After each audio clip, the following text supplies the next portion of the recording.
ইয়া আইয়ুহান নাসু উবুদু রাব্বাকুমুল্লাযী খালাকাকুম ওয়াল্লাযীনা মিন ক্বাবলিকুম লাআল্লাকুম তাত্তাকুন। হে মানুষ,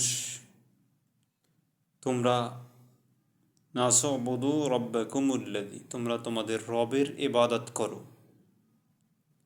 কারণ তিনি তোমাদেরকে সৃষ্টি করেছেন। হে মানুষ, তোমরা তোমাদের রবের ইবাদত দাসত্ব করো, কারণ তিনি তোমাদেরকে সৃষ্টি করেছেন। তোমাদের পূর্ববর্তী যারা ছিল তাদেরকেও সৃষ্টি করেছেন।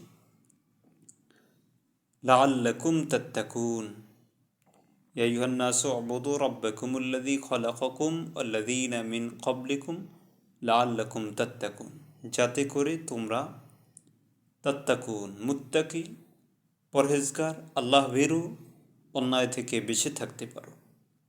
তাহলে আমরা ঘুরিয়ে ফিরিয়ে একটি কথাই পাই, তা হলো প্রত্যেকটা ইবাদতের মূল উদ্দেশ্য হলো আল্লাহর ভয়, অন্যায় থেকে বেঁচে থাকা।